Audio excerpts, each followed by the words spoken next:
तो नॉर्थ बैंगलोर में आपको 8 से 10% एनुअली रिटर्न देता है, और यही अगर ईस्ट बैंगलोर देखिएगा तो 6 से 9% के आसपास में रिटर्न। हमारे व्यूअर्स को बिल्कुल क्लैरिटी आएगा कि अगर वो नॉर्थ और ईस्ट बैंगलोर में कंफ्यूज हैं तो इस वीडियो को देखने के बाद वो अपना मन बना सकेंगे। नमस्ते व्यूअर्स, आपका स्वागत है इनसाइडर ओपिनियन के आज के पॉडकास्ट में। आज हम करेंगे कंपेयर नॉर्थ और ईस्ट बैंगलोर के प्रॉपर्टी मार्केट। सब्सक्राइब करते रहिए इनसाइडर ओपिनियन को यूट्यूब और स्पॉटिफाई पर।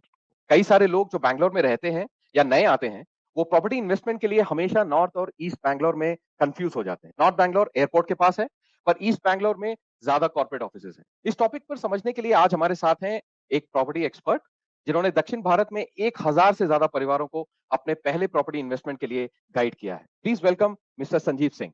थैंक यू प्रतीक भाई। मिस्टर संजीव, आप रियल हब वेंचर्स के को फाउंडर और सीईओ हैं। आपके पास रियल एस्टेट इंडस्ट्री का 17 साल का गहरा एक्सपीरियंस है और आप बड़े बिल्डर्स जैसे प्रेस्टीज, ब्रिगेड और टाटा ग्रुप के साथ काम कर चुके हैं। तो संजीव जी, आपका स्वागत है और शुरू करते हैं एक ऐसे सवाल से जो हमारे व्यूअर्स ने हमसे बहुत पूछा। नॉर्थ और ईस्ट जी बैंगलोर की प्रॉपर्टी इन्वेस्टमेंट में क्या स्पेशल बातें हैं और हर साल प्रॉपर्टी की कीमतों में कितना एप्रिसिएशन होता है? देखिए प्रतीक जी, ये ना सबसे अहम सवाल आज हमारे डे टू डे लाइफ में हो गया है, क्योंकि हम हर रोज कस्टमर से बात करते हैं तो उनका जो जितने भी इन्वेस्टर्स हैं सब बोलते हैं कि हम नॉर्थ में इन्वेस्ट करें कि ईस्ट में इन्वेस्ट करें। देखिए, सबसे पहली बात, थोड़ी हम इन चीजों को समझने की कोशिश करते हैं कि नॉर्थ में क्यों इन्वेस्ट करना है और ईस्ट में क्यों इन्वेस्ट करना है। ये नॉर्थ में क्या है कि सबसे बड़ा एडेड एडवांटेज है इसकी प्रॉक्सिमिटी है, जिसे हम मतलब केम्पेगौड़ा इंटरनेशनल एयरपोर्ट जो है वो एकदम बहुत नजदीक है, ज्यादा उसके लिए परेशान नहीं होना पड़ता है। दूसरा, यहाँ पे दो इम्पोर्टेंट इनका जो अपकमिंग इंफ्रास्ट्रक्चर है, मैं तो कहूंगा कि इसमें one of the infrastructure ready हो चुका है थोड़ा बहुत। एक है STRR, जिसे हम सैटेलाइट टाउन रिंग रोड कहते हैं। ये हमारे श्री नितिन गडकरी जी का प्रोजेक्ट है, इसके बारे में उन्होंने बताया भी था, और ये मोर और लेस आधा दाबसपेट से लेकर होसकोटे तक ये चालू भी हो गया है रोड। और दूसरा है पेरिफेरल रिंग रोड, जो कि आने वाला है। तो इस इंफ्रास्ट्रक्चरल रोड के वजह से यहाँ पे कनेक्टिविटी काफी अच्छी हो रही है। दूसरा मोस्ट इंपॉर्टेंट क्या है कि IT और एरोस्पेस पार्क यहाँ पे मतलब धड़ल्ले से बढ़ता जा रहा है। पहले तो हमारे पास सिर्फ मान्यता टेक पार्क था इस तरह, बट अभी एक एरोस्पेस पार्क है, KIADB है, उसमें काफी सारे आपके IT और ऑफिसेज आ रहे हैं। बेलारी रोड, जिसे हम एयरपोर्ट रोड भी कहते थे, ये बहुत ही वेल कनेक्टेड है सिटी से। तो और इसमें इस रोड पे आप अगर देखिएगा तो यहाँ पे एक मेट्रो का भी एक्सपेंशन हो रहा है। दूसरी यहाँ पे क्या है ना कि यहाँ पे हाई एंड रेजिडेंशियल और मिक्स यूज डेवलपमेंट, मतलब दोनों बन रहे हैं आपको, मतलब एफोर्डेबल सेगमेंट भी है, हाई एंड भी है, सब कुछ है। नॉर्थ बैंगलोर में ग्रोथ पोटेंशियल बहुत ज्यादा है, क्योंकि यहाँ पे जो land prices at this point, इस समय में जो लैंड प्राइसेस है, इसके एफोर्डेबल सेगमेंट में ठीक है, कोई इतना प्रॉब्लम नहीं है। अब हम थोड़ा ईस्ट बैंगलोर की तरफ आएंगे तो ईस्ट बैंगलोर आपका मेजरली वो इसलिए फेमस है या इसलिए इन्वेस्टमेंट करने लायक है क्योंकि वहां पे व्हाइटफील्ड और ITPL ऐसा जगह, जो IT कॉरिडोर पूरा सेटअप किया गया है।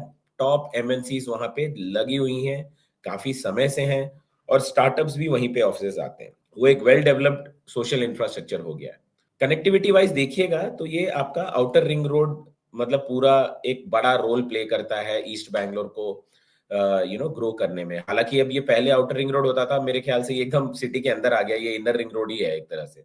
यहाँ पे कई टेक पार्क्स हैं आपके ऑलरेडी डेवलप्ड हैं, जैसे प्रेस्टीज टेक पार्क हो गया, EPIP जोन है, बागमने टेक पार्क है, बहुत सारी हैं। सबसे इंपॉर्टेंट चीज क्या है, यहाँ पे आपका जो लाइफस्टाइल है वो अर्बन लाइफस्टाइल है।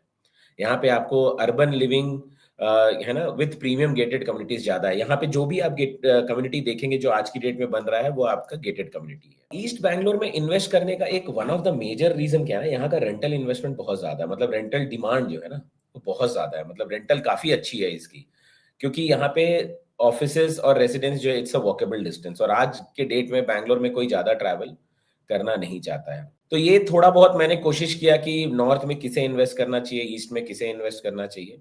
बट अगर आप मेजरली मेरे से पूछेगा तो सब लोग नॉर्थ की तरफ आ रहे हैं, इन्वेस्टमेंट नॉर्थ की तरफ अच्छा हो रहा है। रीजन क्या है कि जो अभी आपका जो दूसरा सवाल आपने इसमें पूछा था कि एनुअल एप्रिसिएशन क्या हो रहा है, जो मैं इसी से कनेक्टेड इसलिए बोल रहा हूँ कि नॉर्थ में क्यों कर रहे हैं। जो एप्रिसिएशन है आपका, अगर मान लीजिए हम रेसिडेंशियल प्रॉपर्टी की बात करते हैं तो नॉर्थ बैंगलोर में आपको 8 से 10% एनुअली रिटर्न देता है, बट यही अगर ईस्ट बैंगलोर देखिएगा तो 6 से 9% के आसपास में रिटर्न्स देता है। तो मोटा मोटी देखा जाए तो अगर आपको शॉर्ट टर्म इन्वेस्टमेंट करके जल्दी पैसे बना के निकलना है तो ईस्ट बैंगलोर में इन्वेस्ट करो, अगर आपको लॉन्ग टर्म में डबल करके निकलना है तो नॉर्थ बैंगलोर में करो। यही मेरा कंक्लूजन है। बहुत अच्छी इंसाइट है सर, वो शुरुआत करते ही आपने बहुत अच्छी इंसाइट दे दी हमारे व्यूअर्स को। तो थोड़ा सा डिटेल में जाते हैं। मैं पूछूंगा कि नॉर्थ बैंगलोर में आगे आने वाले कौन कौन से बड़े इंफ्रास्ट्रक्चर प्रोजेक्ट्स हैं। अब जैसे हम ऑलरेडी जानते हैं कि नॉर्थ बैंगलोर में एयरपोर्ट है, तो उसके अलावा और क्या इंफ्रास्ट्रक्चर प्रोजेक्ट्स आने वाले हैं? सर देखिए, मेरे हिसाब से जो मैं रीड कर पा रहा हूँ, और अगर गवर्नमेंट उस हिसाब से काम करती है और अगर इस चीजों को खत्म करती है, तो जो एयरपोर्ट लाइन का जो ब्लू लाइन है, सिल्क बोर्ड से लेकर जो केम्पेगौड़ा इंटरनेशनल एयरपोर्ट को जो कनेक्ट करती है हेब्बाल और यलहंका से होते हुए जो आती है, वो वाला 2025 तक कंप्लीट होने का वो है। ये वाला जो है ना सबसे बड़ा रोल प्ले करेगा, मतलब यहाँ पे इंफ्रास्ट्रक्चर वाइज। और ठीक उसी तरीके से एक रेड लाइन है जो हेब्बाल से सरजापुर लाइन तरफ जाती है, वो भी जो कि आपको सारे आईटी हब्स और अदर सिटी पार्ट्स को कनेक्ट करती है। इसके बाद आपका, जैसे मैंने अपने पिछले उसमें कहा था कि पेरिफेरल रिंग रोड, देखिए पेरिफेरल रिंग रोड ये जो है ना, ये 65 किलोमीटर रोड कनेक्टिविटी है, जो कि आपका तुमकुर रोड और क्या बोलते हैं Bellary road, old Madras road, होसा रोड, ये सबको कनेक्ट करती है। ये आपका क्या, इसके आने से क्या होगा, मतलब लोग पूछेंगे ठीक है भाई आ जाएगा तो क्या होगा। इसके आने से क्या होगा, जो आपका आउटर रिंग रोड का जो ट्रैफिक है वो थोड़ा कम हो जाएगा, और नॉर्थ बैंगलोर की तरफ एक्सेस जो है ये थोड़ा ठीक हो जाता है। तो ये पेरिफेरल रिंग रोड का रोल रहेगा। मैं थोड़ा डिटेल में इसलिए जा रहा हूं क्योंकि ये सारे एक एक पॉइंट जो है ये बहुत जरूरी है ये इनसाइट के लिए कि क्या इंफ्रास्ट्रक्चर है। अब एसटीआरआर की बात हम करते हैं प्रतीक जी, 280 किलोमीटर का कनेक्टिविटी है ये सैटेलाइट टाउनशिप जो है दोडबलापुर, होसकोटे और देवनहल्ली का। इसकी कनेक्टिविटी इतनी अच्छी है कि डेफिनेटली आपको ग्रोथ कॉरिडोर इस एरिया में जितने भी आएंगे, जितने भी प्रॉपर्टीज आएंगी, वो डेफिनेटली एप्रिसिएशन अच्छा होगा। अभी आप एक देखेंगे जनरली, है ना, आपने आईटी पार्क्स देखे हैं जो एसईजेड होते हैं। नॉर्थ बैंगलोर में एक जगह है जिसे हम बागलूर कहते हैं, जहाँ पे KIADB करके एक बनाया है इन्होंने। वहां पे आपका एरोस्पेस पार्क है और वो हार्डवेयर पार्क भी है। ये एरोस्पेस पार्क जो है ना, ये एसईजेड है। आज तक सिर्फ आईटी के लिए ही एसईजेड होता था। तो ये एक 3000 एकड़ का KIADB जो है, जो कि आपका आईटी भी है, हार्डवेयर पार्क भी है, एरोस्पेस भी है। तो ये इतने सारे ऑफिसेस आने की वजह से यहाँ पे जो ग्रोथ है बहुत तेजी से बढ़ेगा। फॉर एग्जाम्पल, जब हम ITPL बन रहा था तब व्हाइटफील्ड में लोग बोलते थे कि भाई कौन आएगा यहाँ पे, इतना दूर कौन आएगा, लेकिन आज ITPL बन गया, देख लीजिए 14-15 हजार पर स्क्वायर फीट का रेट चल रहा है वहां पे। तो कहीं ना कहीं यहाँ पे भी वो आपको रेप्लिकेट करने वाला है। दूसरा मेन क्या है कि आपको एक चीज और रहेगा, मान्यता टेक पार्क का एक्सपेंशन हो रहा है, और थनीसंद्रा रोड और हेब्बाल, ये पूरा एरिया भी पूरा आपका कॉर्पोरेट ऑफिस से कंप्लीट आ रहा है। यहाँ पे एक हाई स्पीड रेल लिंक बन रहा है इस तरफ, जो कि Bangalore city railway station to आपका एयरपोर्ट तक कनेक्टेड रहेगा। तो ये रेलवे स्टेशन से एयरपोर्ट सिर्फ 25 मिनट में दूरी कवर करेगा। दूसरा, सब अर्बन रेलवे प्रोजेक्ट्स भी हो रहे हैं कुछ, जो कि देवनहल्ली सिटी सेंटर ये सब से करेगा। अगर आप देखिएगा ना, नॉर्थ बैंगलोर में हेल्थ केयर और एजुकेशन, इतने मल्टी स्पेशलिस्ट हॉस्पिटल खुल गए हैं और इतने इंटरनेशनल स्कूल्स खुल गए हैं कि मतलब उस चीज की कमी नहीं होने वाली है। तो मेरे ख्याल से ये इंफ्रास्ट्रक्चर डेवलपमेंट है जो आप नॉर्थ पार्ट ऑफ बैंगलोर में देख सकते हैं। थैंक यू, आपने बहुत लेकिन डिटेल सब में बताया इम्पोर्टेंट कि नॉर्थ बैंगलोर में क्या क्या इंफ्रास्ट्रक्चर प्रोजेक्ट्स आ रहे हैं। अब हम अपना रुख करेंगे ईस्ट बैंगलोर की तरफ। तो ईस्ट बैंगलोर में क्या क्या इंफ्रास्ट्रक्चर प्रोजेक्ट्स हैं? आपने जैसे बताया ITPL वो तो है ही, लेकिन और नए क्या क्या इंफ्रास्ट्रक्चर प्रोजेक्ट्स आ रहे हैं? अगेन यहाँ पे मैं कहूंगा कि ये जो, पहले हम मेट्रो से शुरू करते हैं। यहाँ पे भी पर्पल लाइन एक्सटेंशन जो है आपका, जो व्हाइटफुल टू काडुगुड़ी और ITPL जाता है, metro is one of the most important factor जिसके वजह से लोग, और ये फुल 2025 तक ये पूरा ऑपरेशनल हो जाएगा। व्हाइटफील्ड तरफ एरिया जितने भी लोग काम करने आते हैं, सबकी शिकायत रहती है कि बहुत दूर है। तो एक बार अगर ये फुल्ली ऑपरेशनल हो जाएगा तो डेफिनेटली ये ट्रैवल टाइम लोगों का कम करेगा। सेम मेट्रो के वजह से ही आपका ORR और एयरपोर्ट का जो कनेक्टिविटी है वो बढ़ जाएगा। तो ये आपके लिए एक बेनिफिट रहेगा। अगेन सिंस नॉर्थ और ईस्ट भी PRR और STRR का आता है, तो उसके वजह से ये चीजें हो जाती हैं। ईस्ट बैंगलोर अब बहुत बड़ा ईस्ट बैंगलोर माना जाता है, लेकिन जो एक्चुअल ईस्ट बैंगलोर का जो डेवलपमेंट हो रहा है, सब कुछ हो रहा है, अब हार्ट ऑफ द ITPL और ये सब में ज्यादा कुछ बचा नहीं है, वहां पे जमीन ही नहीं है। तो लोग थोड़ा आपके होसकोटे रोड तरफ जा रहे हैं। तो जो होस्कोटे इंडस्ट्रियल जोन है, जहां पे सारे ऑटोमोबाइल्स, मैन्युफैक्चरिंग और लॉजिस्टिक्स इंडस्ट्रीज हैं, ये सारा कुछ काफी बूस्टअप कर रहा है उस एरिया को। और सेम जो नॉर्थ बैंगलोर में आपका बागलूर है, जो मैंने बोला कि एरोस्पेस एसईजेड है, इधर से भी ईस्ट बैंगलोर से भी आप आराम से, वो ज्यादा दूरी नहीं पड़ती है, 15-16 किलोमीटर थोड़ी दूरी पे पड़ती है। तो एसईजेड इंडस्ट्रियल, आईटीपीएल, ये सब तो है ही है, ये सब तो हमेशा से रहा है, बट वहां पे भी जो लोग हैं वो इधर रह सकते हैं।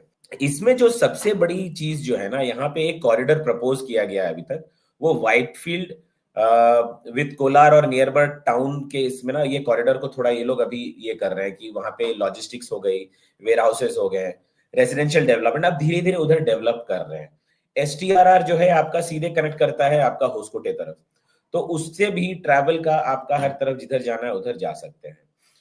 और इसमें आपका Bangalore Chennai express way link काफी अच्छा है। रेलवे का भी व्हाइटफील्ड, केआरपुरम, बैंगलोर सिटी, आप जानते हैं कि बंगारपेट से कितने लोग आते हैं काम करने रोज ट्रेन पकड़ के, तो सबअर्बन रेलवे डेफिनेटली इसका अच्छी चीज है।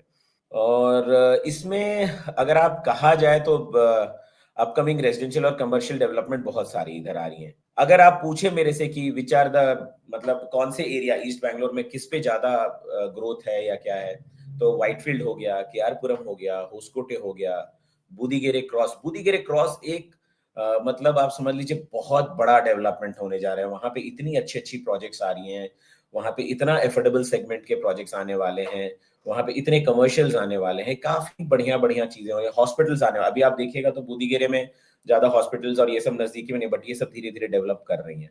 माराथली काफी अच्छा जा रहा है एज यूजुअल, बट क्योंकि सिंस मेट्रो वेट्रो आ जाएगा तो वो काफी अच्छा हो जाएगा। आगे आने वाले समय में आपको ओल्ड मेड्रास रोड पे आप काफी अच्छे प्रोजेक्ट्स देखेंगे, जो कि वहां पे आपको अच्छा ग्रोथ देने वाला है। बहुत अच्छे सर, थैंक यू। आपने बहुत डिटेल में बताया ईस्ट बैंगलोर के बारे में भी। चलिए, मैं एक बहुत ही इंपॉर्टेंट क्वेश्चन पूछने वाला हूं जो आई थिंक हर बैंगलोरियन के मन में होता है। तो नॉर्थ बैंगलोर और ईस्ट बैंगलोर के आपने एरियाज में इंफ्रास्ट्रक्चर डेवलपमेंट बताया, बट ये पानी की समस्या जो है, जो बैंगलोर में हमेशा रहती है, इन जगहों पे क्या पानी की समस्या है या सब कुछ ठीक है? सर आपने ना एकदम टची पॉइंट पे इसको किया है। ठीक है, देखिए सबसे बड़ी बात, बैंगलोर में पानी की कमी है या नहीं है, देखिए ये तो कहना बहुत ये हो जाएगा कि क्योंकि समर में हर जगह पानी की थोड़ी कुछ ना कुछ प्रॉब्लम्स आते रहती हैं। ठीक है, तो अगर आप देखा जाए कि पानी किस तरीके से यहाँ पे डेवलप हो रहा है, देखिए हर जगह आप देखो, आपका कावेरी भी काफी जगह तक पहुंच रहा है, टैंकर्स भी काफी यहाँ पे यूज होते हैं, कई एक लोग अभी अपने प्रोजेक्ट में रेन वाटर हार्वेस्टिंग ये सब चीजें कर रहे हैं। तो पानी की कमी है क्योंकि लोग काफी बढ़ते जा रहे हैं, काफी लोग जिस तरह से पॉपुलेशन इंक्रीज होता जा रहा है उस तरीके से कंजम्पशन होता जाएगा, तो ये स्कैरसिटी तो है, बट इतनी भी कठिनाई नहीं है कि लोगों को दिक्कत उठानी पड़े। हम थोड़ा सोर्स ऑफ वाटर की बात करते हैं। ठीक है, primary source of water supply क्या होता है, या तो कावेरी वाटर हो गया या तो ग्राउंड वाटर हो गया। ठीक है, अब एरियाज जैसे आपका हेब्बाल हो गया, यलहंका हो गया, तनीसंद्रा का कुछ पार्ट आप पकड़ लीजिए, तो इस सब में आपका कावेरी वाटर सप्लाई जो है वो ऑलरेडी आ चुका है। देवनहल्ली और दोड्डबल्लापुर कंप्लीटली आपके ग्राउंड वाटर पे डिपेंडेंट है, वहां पे मतलब कावेरी अभी तक आया नहीं है। तो वाइडली एरियाज में जैसे हेब्बाल हो गया, देवनहल्ली हो गया, बेल्लारी रोड हो गया, ग्राउंड वाटर का काफी ये इस तरीके से। अगर हम ईस्ट बैंगलोर की बात करें तो ईस्ट बैंगलोर में आपका व्हाइटफील्ड, माराथली, केआरपुरम, इन सब जगहों पर कावेरी वाटर है, और बाकी सब वहां पे आपका ग्राउंड वाटर पे ही। अब ग्राउंड वाटर में मैं बोल रहा हूँ, टैंकर भी आपके ग्राउंड वाटर में ही आ जाता है। तो अगर आप मुझसे पूछे कि ग्राउंड वाटर लेवल अभी अगर एवरेज आउट करना पड़े, तो नॉर्थ बैंगलोर और ईस्ट बैंगलोर में ज्यादा कोई डिफरेंस है नहीं, ऑलमोस्ट इक्वली ग्राउंड लेवल है, मतलब 100 फीट का डिफरेंस ऊपर नीचे रहेगा। वो बहुत अच्छी इंसाइट थी, और क्योंकि बैंगलोरियंस को पानी का प्रॉब्लम होता है हर साल कभी ना कभी, तो ये एक बहुत इंपॉर्टेंट क्वेश्चन है। जी अच्छा, अब थोड़ा सा मैं ये समझना चाहूंगा कि कुछ स्पेसिफिक एरियाज के क्या आप नाम ले सकते हैं नॉर्थ और ईस्ट बैंगलोर में, जहां इंफ्रास्ट्रक्चर जैसे कई सारे प्रोजेक्ट्स, कई सारे रेसिडेंशियल प्रोजेक्ट्स आ रहे हैं, जैसे आपने ईस्ट बैंगलोर में बुदीगेरे क्रॉस का नाम लिया, है ना? जी, तो ऐसे ही कुछ एरियाज हैं, और एरियाज हैं नॉर्थ बैंगलोर और ईस्ट बैंगलोर में? देखिए नॉर्थ बैंगलोर में अगर आप देखा जाएगा, अगर हम बात करते हैं कि जो फ्यूचर प्रोजेक्ट्स या जो आने वाले हैं जैसे भी है, नॉर्थ बैंगलोर में एक एरिया है जिसे हम कहते हैं शेट्टीगिरे। शेट्टीगिरी जो आपका एयरपोर्ट टोल के पहले ही आता है, सादरली गेट के पास है, वहां पे आपका बहुत सारा डेवलपमेंट आ रहा है। वहां पे टाटा का डेवलपमेंट आ रहा है, वहां पे बिरला का डेवलपमेंट आ रहा है, वहां पे गोदरेज का डेवलपमेंट आ रहा है, वहां पे काफी भारतीय सिटी ने भी लैंड ले रखा है। तो वहां पे एक बहुत बड़ा आपका चंक ऑफ सेगमेंट जो है उस तरफ आ रहा है। दूसरा, अगर आप नॉर्थ बैंगलोर की बात करेंगे तो मैंने आपको बताया KIADB के अंदर जो है काफी नए प्रोजेक्ट, अभी एक नए डेवलपर है कल्याणी डेवलपर, उन्होंने एंटर किया है, 25 एकड़ की प्रॉपर्टी लॉन्च की है, बहुत बढ़िया प्रोजेक्ट बना रहे हैं वो। तो यहाँ पे क्या है, यहाँ पे ये आपका ग्रोथ कॉरिडोर काफी अच्छा है। नेक्स्ट अगर आप जाइएगा तो यलहंका दोडबल्लापुर रोड जो है, यलहंका न्यू टाउन रोड जो है, उस रोड में आपकी काफी सारे नए डेवलपमेंट्स आ रही हैं। तो ये 3 सेगमेंट जो है ना, ये आपका एक्चुअली अच्छे ग्रोथ का डेवलपमेंट आप इनको कह सकते हैं कि हाँ, अगर आज हम खरीदेंगे तो क्या हमारा पैसा डबल हो सकता है। जी हाँ, बिल्कुल, इन एरियाज में अगर आप खरीदिएगा तो डेफिनेटली 6 से 7 साल में आपका पैसा डबल हो जाना चाहिए। हम कंपेयर करेंगे नॉर्थ और ईस्ट बैंगलोर के PPSF यानी कि प्राइस पर स्क्वायर फीट, मिड रेंज में और हाई रेंज में भी। सर देखिए, ये प्राइस पर स्क्वायर फीट जो है ना, आजकल बहुत मतलब डिफरेंशिएट किया जाता है। ठीक है, मैं आपको बड़ा सिंपल से तरीके से बताता हूँ। हम इसको 2 सेगमेंट में कर लेते हैं, इसको एक मिड रेंज प्रोजेक्ट्स कर लेते हैं और हाई रेंज प्रोजेक्ट्स कर लेते हैं। ठीक है, क्योंकि हम इसमें A category B category builder नहीं बोलते हैं, क्योंकि आजकल सब इक्वली डिस्ट्रीब्यूटेड हो गए हैं और एरिया के हिसाब से होता है। तो मैं थोड़ा नॉर्थ बैंगलोर तरफ से इसको करूंगा। जैसे मिड रेंज प्रोजेक्ट्स आप अगर बात करते हैं तो ये आपका बेसिक रेट मैं बोल रहा हूं, मैं आपको ऑल इंक्लूसिव रेट नहीं बोल रहा हूं। बेसिक रेट आपका 6000 से 8000 पर स्क्वायर फीट के आसपास जाता है। ये मिड रेंज का है। मिड रेंज मतलब जो एफोर्डेबल सेगमेंट कह लीजिए या लोगों का रिक्वायरमेंट कह लीजिए। अब सवाल आता है कि ये ऐसे प्रोजेक्ट मिलेंगे कहाँ। अब ये प्रोजेक्ट्स आपको मिलेंगे दोडबुल्लापुर रोड पे, फिर ये मिलेगा तनीसंद्रा मेन रोड पे, थोड़ा अंदर जाके इधर उधर मिल सकता है, फिर आपका बागलुर में मिल सकता है, फिर आपका थोड़ा और देवनहल्ली उधर तरफ चले जाएगा तो मिल जाएगा। ये मिड रेंज प्रोजेक्ट सेगमेंट जो है बहुत कम रह गया है मार्केट में। प्रतीक जी, मतलब आप अगर आज मुझसे बोलेंगे कि मेरे को आप 3 प्रोजेक्ट के नाम बताइए जो इस रेंज में है, तो मेरे लिए बहुत मुश्किल होगा आंसर करना, क्योंकि आज के डेट में सारे प्रोजेक्ट्स जो हैं, यहाँ पे जितने भी प्रोजेक्ट्स आ रहे हैं या जो भी हैं, वो सब हाई रेंज प्रोजेक्ट्स हैं। मैं देखिए, जो कोई भी ना 9,000 रुपए पर स्क्वायर फीट के ऊपर है, मैं उसे हाई रेंज ही मानता हूँ। कारण कि ये एफोर्डेबल सेगमेंट से थोड़ा ऊपर चला जाता है, या मिड रेंज सेगमेंट से जैसे हम बोलते हैं कि पहले मिडिल क्लास था, अब अपर मिडिल क्लास है, तो अपर मिडिल क्लास के लिए थोड़ा ये हायर रेंज में चला जाता है। तो बैंगलोर, नॉर्थ बैंगलोर में भी आपका 9,000 से लेके 14,000 रुपए पर स्क्वायर फीट चला गया है रेट। अब देखिए 9,000 रुपए कहाँ पे है? 9,000 आपका बागलुर कह लीजिए, शेट्टीगिरी कह लीजिए, वहां पे 9,000 10,000 के आसपास चल रहा है। बट यही अगर आप बेलारी रोड और आउटर रिंग रोड पे अगर कहीं लेने की बात कर रहे हैं तो 14-15,000 के नीचे कोई प्रॉपर्टी नहीं है। तो ये नॉर्थ बैंगलोर का मैंने आपको थोड़ा सेगमेंट बताया। ईस्ट बैंगलोर में मैं सिंपल सी बात बता रहा हूँ, ईस्ट बैंगलोर में आज की डेट में affordable segment is very difficult. 8,000 के नीचे तो कोई प्रोजेक्ट ही नहीं है। एक छोटा से छोटा बिल्डर भी जो है आपको 9-10 हजार के रेंज में बताता है। इसका रेंज वहां पे वही 9,000 से 15,000 तक है। आप बागलुर हो गया, सॉरी बुदीगिरे क्रॉस पे मैंने बोला कि जैसे वहां पे जो भी प्रोजेक्ट आएगा वो आपको 9,000 9,500 के आसपास के रेंज में आएगा। ओल्ड मेड्रास रोड आपका काफी अच्छा कनेक्टिविटी हो रहा है। फिर आपका ये वर्थुर रोड पे काफी अच्छा चला जा रहा है। सरजापुर रोड पे काफी प्रोजेक्ट्स आ रहे हैं, लेकिन हाँ, सारी प्राइसेस आपकी जो है 11,000 12,000 के आसपास रहेंगी। अब मैं आऊंगा थोड़ा और रेंटल मार्केट पे बात करते हैं। तो रेंटल मार्केट में आपने मेंशन किया पहले भी, नॉर्थ और ईस्ट में कंपैरिजन किया था, बट थोड़ा सा डिटेल में बात करेंगे। एवरेज रेंट और ऐसे अगर कुछ आपके पास फिगर्स हो कि किस टाइप के टेनेंट्स रहते हैं, स्टूडेंट्स, फैमिलीज, प्रोफेशनल्स, उससे थोड़ा हमें काफी इंसाइट मिलेगा। ठीक है, आई थिंक ये अगेन ये मैं आपको कहूंगा कि ये depend upon the area to area होता है। ठीक है, आज अगर आप देख लीजिए, अगर आप नॉर्थ बैंगलोर की हम बात करें, जो भी कनेक्टिविटी आपका आउटर रिंग रोड से कनेक्टेड है, और थोड़ा बहुत अगर आप देखेंगे तो 1 BHK आपको कहीं ना कहीं 10,000 से 18,000 के बीच में मिल जाएगा आराम से। नॉर्थ बैंगलोर में कहीं भी आप ले लीजिए, उसमें कोई उतना वो रेंज का कोई टेंशन नहीं है। हाँ, अगर कोई गेटेड कम्युनिटी है, कोई ब्रांडेड बिल्डर है, लाइक प्रेस्टीज है या ब्रिगेड है या कोई ऐसा, तो उसमें थोड़ा बहुत 1-2 हजार ऊपर नीचे हो सकता है, बट उससे ज्यादा नहीं होगा। सेकंड, आप अगर 2 BHK की बात करेंगे तो वो 20 से 35 हजार के आसपास रहता है, और 3 BHK आपका 35,000 से 60,000 के ऊपर रहता है। कि ये क्योंकि मैं जो अपर सेगमेंट है वो मैं गेटेड कम्युनिटी की बात बोल रहा हूँ, और जो आपका लोअर सेगमेंट है वो स्टैंड अलोन बिल्डिंग हो गया या इंडिविजुअल बिल्डिंग हो गया, उस तरीके से बोल रहे हैं। ईस्ट बैंगलोर में क्या है कि ये ईस्ट बैंगलोर में थोड़ा ज्यादा रहता है। रीजन इसलिए है कि जो आज करंट पॉपुलेशन जो मैं कहूँ कि जो लोग वर्क करते हैं, जो काम करते हैं, या नंबर ऑफ कंपनीज जो ज्यादा है वो आपके ईस्ट बैंगलोर में है। तो ईस्ट बैंगलोर में सिंस वो ऑफिसेस के नजदीक में जितने भी रेसिडेंसेस है आप देखिएगा, 1 BHK आपको वही करीब 15 से 20 हजार के आसपास मिलेगा। 2 BHK आपको 30 से 40, कुछ जगहों पर 50 भी है, और 3 BHK आपको 40 से 80 हजार के आसपास। लेकिन इसमें क्या है ना, रेंटल के साथ साथ ये मेंटेनेंस मैं इसमें नहीं ऐड कर रहा हूँ। मेंटेनेंस अलग जी रहता है, क्योंकि अगर कोई रेंटल दे रहा है तो फिर उसमें मेंटेनेंस भी उनका आता है, तो मेंटेनेंस मैं इसमें ऐड नहीं करूँ, ये जी प्योर रेंटल है। जी। तो इसी में मेरा अगला क्वेश्चन था कि आजकल नए फ्लैट्स के लिए बिल्डर्स मेंटेनेंस पर स्क्वायर फीट कितना चार्ज कर रहे हैं इन एरियाज में? देखिए, स्टार्टिंग में जब आप प्रॉपर्टी खरीदते हैं और वो अंडर कंस्ट्रक्शन रहता है तो 50 रुपए पर स्क्वायर फीट से ज्यादा वो नहीं लेते हैं एक साल भर के लिए। ठीक है, क्योंकि देखिए रेंटल्स जो ये मेंटेनेंस का जो आपका चीज रहता है, ये आपको इनिशियल 1 डेढ़ 2 साल में पता नहीं चलता है। क्योंकि रीजन इसका क्या है कि 100% ऑक्यूपेंसी नहीं रहती है, राइट? एक एक करके लोग आते हैं, कभी 10 लोग आए, पूरा 100% जब वो लोग रहने लगते हैं तब वहां पे आपका कॉस्टिंग बढ़ना चालू हो जाता है। तो अगर आपको मैं बताऊं नॉर्मल, अब इसमें भी अगेन अलग अलग चीजें हैं। अगर छोटी कम्युनिटी है तो आपका पर स्क्वायर फीट का रेट ज्यादा रहेगा, और अगर छोटी कम्युनिटी बड़ी कम्युनिटी है तो आपका रेट कम रहेगा। तो कहीं भी आप देख लीजिए 3 रुपए से लेके 7 रुपए तक इस रेंज में आपका पर स्क्वायर फीट पे मेंटेनेंस आता है। ओके। अच्छा, क्या कुछ ऐसे एरियाज भी हैं जो आप देख रहे हैं कि रेंट कम है, और ऐसा है तो क्यों?